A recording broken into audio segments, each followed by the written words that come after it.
Hi, everybody. Welcome back to my channel. I know it's been a while since I've been on here.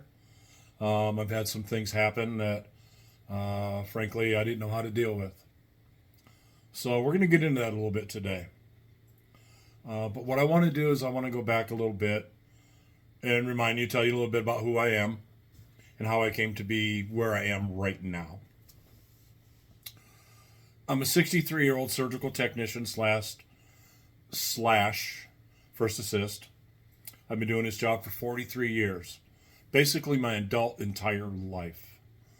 Somewhere around the average of around 30,000 medical procedures I've been involved in, surgically. And that's not including other things that I've learned and done throughout the hospital, working in the morgue and working on the floors and doing different things. 4 years ago, I came here as a traveler. A friend of mine called and said, we got this really cool spine team that we're working on, the Spine Institute of Connecticut.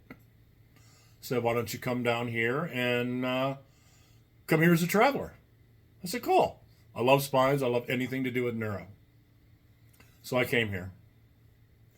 After, I think it was 3 contracts, somewhere around 2019, just before COVID hit, they asked me to sign on permanently. Said they liked the way I do things. Why don't you make it permanent? Cool. I did that. For the next 4 years, I was part of that spine team. Well, as hospital politics go, things happen, and the spine team was also the neuro team. So we did brains and spines. When 2 years ago there was a rift in the political arena of hospitals, as there always are, the spine team split and they went upstairs to the Connecticut Joint Replacement Institute to utilize some empty rooms that they had up there. And all of them went upstairs except me. I stayed down to work in the main operating room and help people learn how to do craniotomies and neuro-related procedures. So for the last 2 years, I've been the neurosurgery coordinator. I also took on the role as the biological tissue implant coordinator and the preference card coordinator. So I had 3 jobs to do, which I really looked forward to doing. And so for the next 2 years, that's what I did. I single-handedly took a scattered system of tissue implants, because when I took over the job, there were 4 different people doing the job 4 different ways.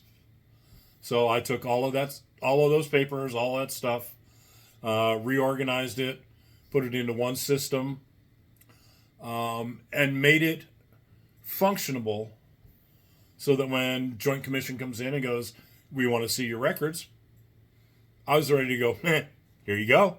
I'm ready. This is my thing. I have OCD. My organizational skills are, a little out there sometimes. But I did it. I took a neurosurgery program that was kind of scattered and built that into one smooth running machine. So you had one person teaching everybody how to do craniotomies and brain related cases. And it was a little difficult because not everybody wants to do neuro. I had some shining stars that came through this program. And that program ran really well. So for 2 years, that's what I did. I did the preference cards, I did the tissue implants, and I did the neurosurgery coordinator position.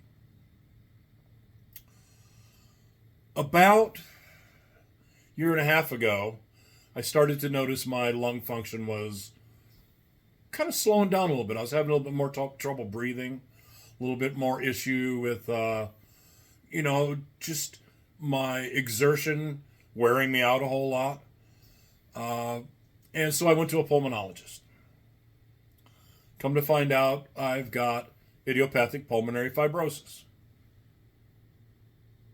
Cool.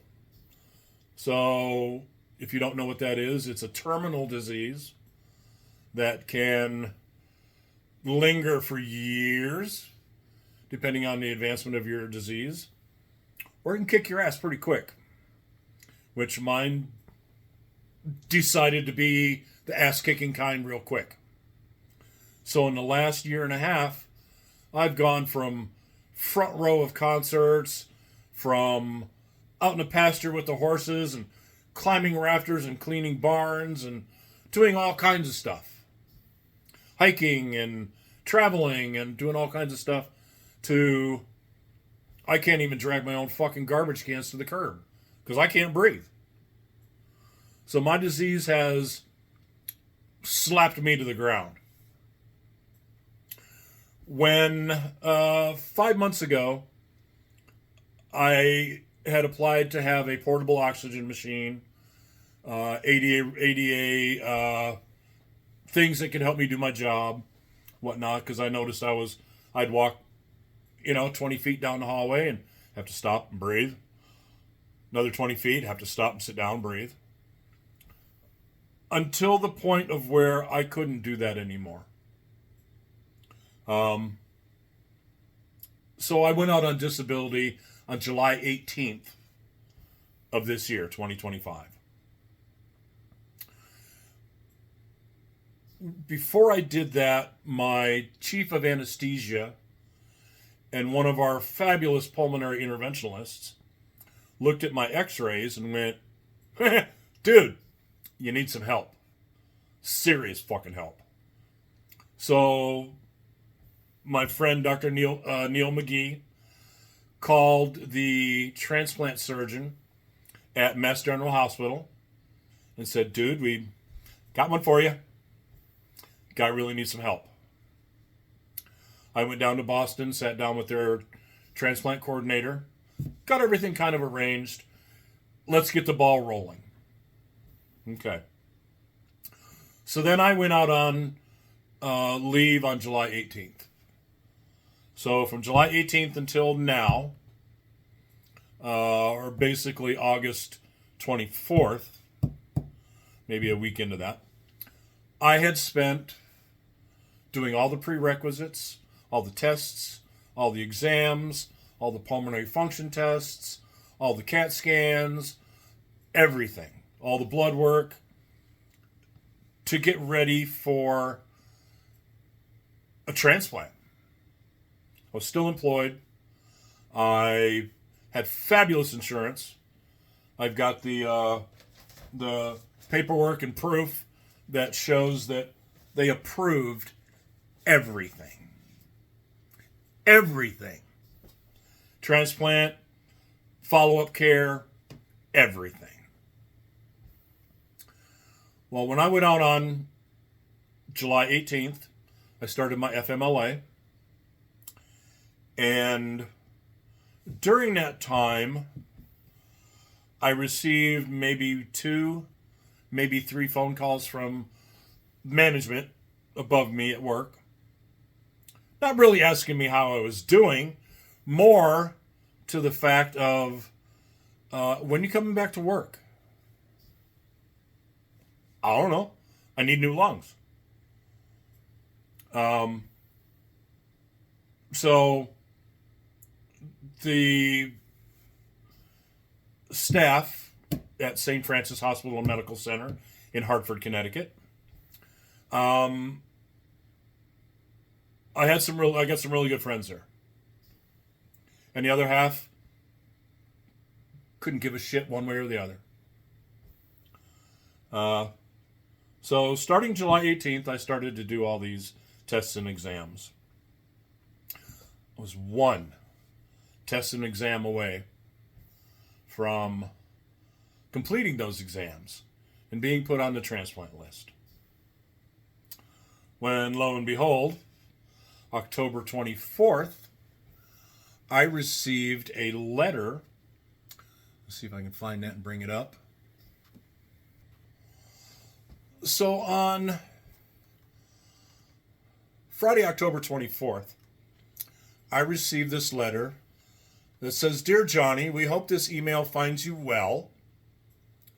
According to our records, you have been on extended leave of absence since 7/21 and have exhausted your leave benefits. Thus, we contacted you on 10/24 to notify you that because your need for leave appears to be indefinite, we are unable to hold your position and will process the administrative separation of your employment as of November 1st, 10 days away. I have attached the letter to this email as formal notice of your termination, which includes the information for remaining in contact with the Hartford to maintain disability benefits at Cobra rates, which are just, they're like $800 a month for Cobra. Which anybody that's had to do that is. So basically, on October 24th, they told me that as of November 1st, you're done. Everything you have worked for is gone. They took away my disability pay, which I was getting. And the shitty thing about that is Connecticut is an at-will state, which means they can do this. They can just open up the door and kick you the fuck out and slam it in your face. Say, "So sorry, see you later, bye." We don't give a shit what's going on in your life. I'll read you some of their motto, some of the motto of St. Francis and Trinity Health, and whatever their parent company is, here in a few minutes, and you'll understand what kind of bullshit this is. So, effectively, November 1st, my disability pay is gone. All my prescriptions are gone. Everything I'd worked for so far is still in Mass General Hospital. I still have all those tests. All those are done. But my insurance, gone. I ain't got a fucking pot to piss in. So for the last 2 months, I've been sitting here going, what the hell? You know, and looking up, trying to find insurance. So I was covered for the last month, from November 1st to December 1st, which I did 1 or 2 more tests, had them finished. I had 1 to go. I had 1 blood test to see if I was allergic to sulfa. So I called my coordinator and said, "Hey, you really want to fuck them? Put me on the list, get me my lungs, and tell them to piss off." So I sat here. She said, "Oh, I wish we could do that." I said, "Yeah, me too." So let me read you a few of the common core values that Trinity Health and St. Francis go by. The core values of Trinity Health are reverence, honoring the sacredness and dignity of every person. Unless you're an employee that's going to cost them $1 million in insurance, and hey, bonus time's coming up for the CEOs. You got to put that big thick bonus in their pocket, and what better way by cutting out $1 million right off the top of your fucking head? Commitment to those who are poor. I never did this job for the money. Granted, it was, towards the end, it was okay money. Justice. Advocating for social justice and the common good. Stewardship, managing resources, responsibilities, and sustainabilities. And integrity. Here's the big fucking kicker. Being accountable for actions and decisions, ensuring transparency and trustworthiness. See where I'm going with this?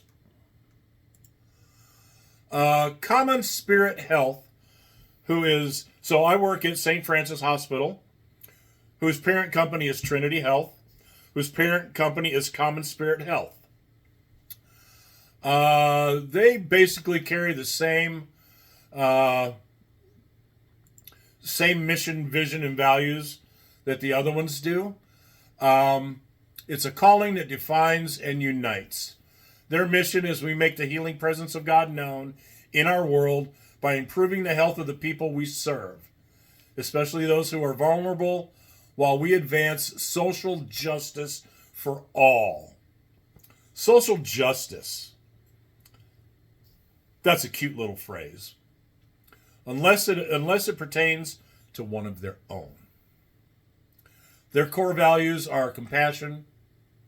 We show care with listening, empathy, and love, and accompany and comfort those in need of healing. Inclusion. We celebrate every person's gifts and voice and respect the dignity of all. Integrity. We inspire trust through honesty, and demonstrate courage in the face of inequity. This is Common Spirit Health, who I want to say is somewhere in Illinois. I don't remember exactly where it is. Well, look it up. It's called Common Spirit. Common Spirit Health. So that was Common Spirit. And that was their goals. When all this happened, I'm sure most of you have watched National Lampoon's Christmas Vacation. That part where Clark opens up his little check of his bonus, and it's a Jelly of the Month club. And he goes off on this tirade saying that he wants his boss brought from his happy slumber on Melody Lane, and he wants to be able to say to him what a cheap, lying, no good, rotten, four-flushing, low-life, snake-licking, dirt-eating, inbred, overstuffed, ignorant, blood-sucking, dog-kissing, brainless, dickless, hopeless, heartless, fat-ass, bug-eyed, stiff-legged, spotty-lipped, worm-headed sack of monkey shit that he is. Hallelujah, holy shit. Where's the fucking Tylenol? And that did run through my head quite a few times. And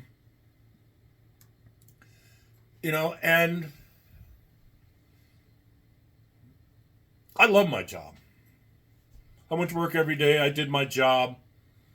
A lot of people got annoyed because I was so adamant about the documents that were going to Joint Commission. You had to have your I's dotted and your T's crossed. A lot of people are like, yeah, well, I got all kinds of stuff to do. Yeah. Don't give a shit. This is part of your damn job.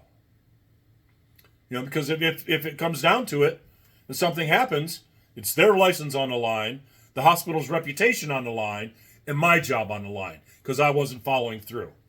So I did what I had to do.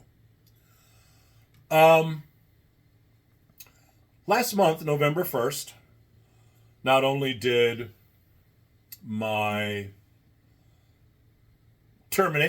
job was terminated, but I was also granted the honor of being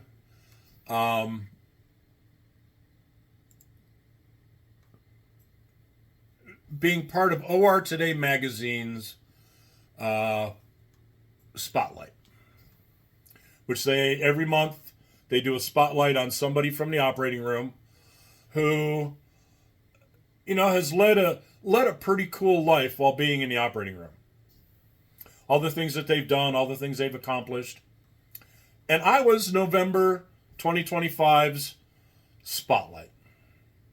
And even in that spotlight, I said, I'm very proud to be an employee at St. Francis Hospital and Medical Center in Hartford, Connecticut, whose parent company is Trinity Health of New England, based in Livonia, Michigan,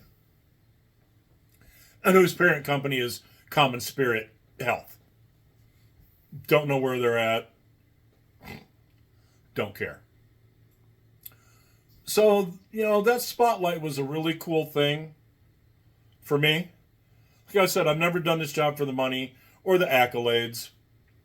But, when this happened to me, I thought that was really cool. 30,000 procedures, all the things I've ever done, the advancements I've seen, the advancements I've been part of. And after 30,000 surgical procedures, I'm the one that now needs surgical intervention. And I'm not talking about fixing a little ankle or, taking off a bunion or not. I need new lungs. And what does my employer do? There's a door, motherfucker. Bye. Like I said, in my opinion, taking away $1 million from the insurance company and putting it in the CEO's fat pocket. Let's continue. OR today. Okay, we did all that. So we did all that. I've got all kinds of stuff brought up here on the thing. So 10 days ago, let's see, what day was it? 10 business days ago, on December 1st, I sent an email out to everybody above my manager. And my manager is, I believe his title is he's the East Coast Director for Trinity Health and St. Francis Hospitals. I goofed up when I typed in his email, but he got that email today. Where I said, look, because I called HR for you, which you can't get. You just can't call and ask, hey, I want to speak to David Dwyer, who is my HR for you person. Can't just call and talk to him. You got to leave message, and he'll email you back in a couple days. So I sent this off to Michael Soblowski, who is the president and CEO of Trinity Health. I sent it off to Valerie Paul Stafford, who is the president of St. Francis Hospital and Mount Sinai Rehab Hospital in Hartford. I sent it off to, like I said, there were 18 people. Corrine Francis, who is part of Trinity Health. She is the executive vice president and chief missions and integration officer. I sent it to her. I sent it to, let's go back into that. I sent it to Wright Lassiter, who is the CEO of Common Spirit Health. So 18 people above my boss, who are all CEOs and above. I sent out 18 emails. I got a couple back that were no longer deliverable. It's been 10 days. Not one single fucking reply. Not one person saying, oh my God, this happened to you? And, oh my God, let's look into this. Through all this, I wanted to get my lungs. I wanted to get back to health, and I wanted to get back to work. That was my main goal. I just can't sit around. I've been sitting around this fucking house for 5 months, going absolutely batshit crazy. You would think most people are like, I don't want to go to the doctor. And so, I wanted to go. I wanted to get out of the damn house. So I sent it to that. I sent it to Carter Montez, who is the president and CEO of Trinity Health of New England. That was Mr. Montez Carter. And all these people, out of all these people, I got 0 replies. That right then and there showed me that, you know, they don't care. All these words in their motto of integrity and, oh, we care, you know, fuck you. You do not. You know, so that's where I've been for the last 2 months. I've been sitting at home dealing with this bullshit, trying to figure out where to go from here. I looked up lawyers to see if, you know, is there anything we can do, wrongful termination, any of that bullshit. No. Because, like I said, Connecticut is an at-will state. They can fire you for looking crossway down the hallway. Yeah. So can't do nothing there. Pain and suffering, emotional distress, you know, being a terminal illness means I only got a short period of time, you know, before I can get this shit figured out. Otherwise, adios, Johnny. Emotional stuff. Nobody will take on a case like this against a monster corporation like that. Nobody. That's why these people, these CEOs and everybody above, that's why they don't give a shit. Because I'm just a little man in a big cog of bullshit politics. And I talked to a lawyer. I said, you know, hey, I said, I want to do this video. And other people were like, oh, well, they can come back at you for slander and libel and, you know, bad-mouthing them. And then I said, if everything I do, everything I say, from my mouth to the camera, is 100% true, can he come at me? Every lawyer I talked to said no. It's my First Amendment right to free speech. I can say whatever the hell I want, as long as it's true. And this whole half hour here, God's honest truth. I was working, I was doing fine.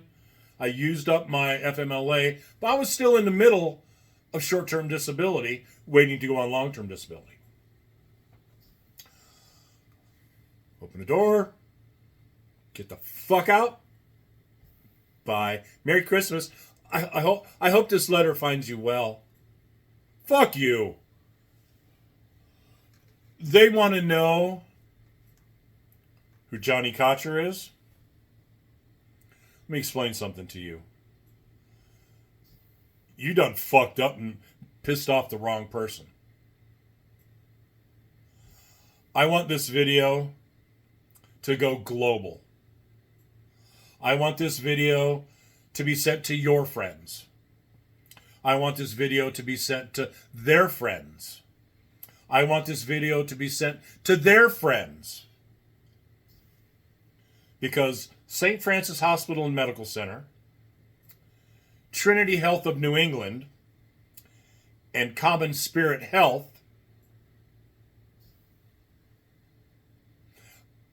you know, what they did was legal because it was under the guise of at-will state. But what they did was morally reprehensible. You take somebody that's fighting for their life and you open a door and say, get the fuck out.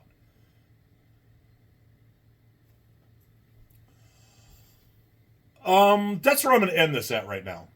Because basically, here's one thing. Here's one. Look at the. I want to show you this one. Here is a blurb they had on their Facebook page. St. Francis Hospital, November 6th. When one of our own needed care, our emergency department team was there, just as they are for every patient every day.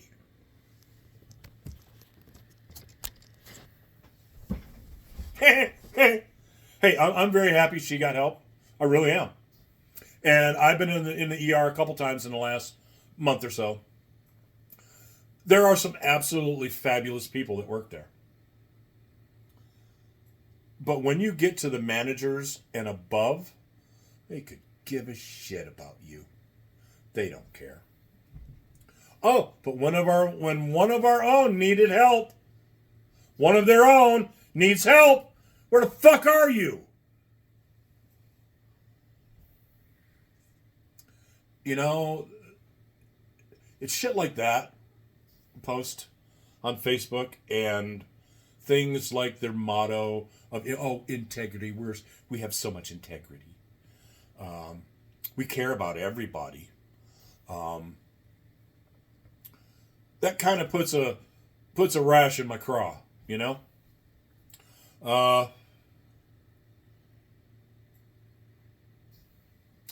That's where I'm gonna end this at right now. I don't think, I don't think this is gonna amount to much, because, like I said, they don't give a shit. But it'll be out there. My voice will be heard. Not only am I doing this for my little Facebook page, but I'm going global. Newspapers, TV stations, major social media warriors, major celebrity warriors who don't put up with this kind of bullshit. How do you treat a handicapped person like this? Nah, it ain't gonna work. So, I want to thank you all for coming here. I will make another video here sometime soon to try and continue this journey. I'm looking for insurance, but since I'm not getting paid anymore, and trying to get Social Security, disability, and all that other stuff takes a little while. You know, I'm going through my my savings, my checking. It's all I can do. I still got to pay rent, still got to pay bills, still got to pay utilities, still got to eat. You know, they don't think about these things when they strip you of everything. My meds are going to run out soon, and until I find insurance, so I'm working on that. There will be a GoFundMe post that will follow this. It'll be in the comment section of this video. If you can, please help. I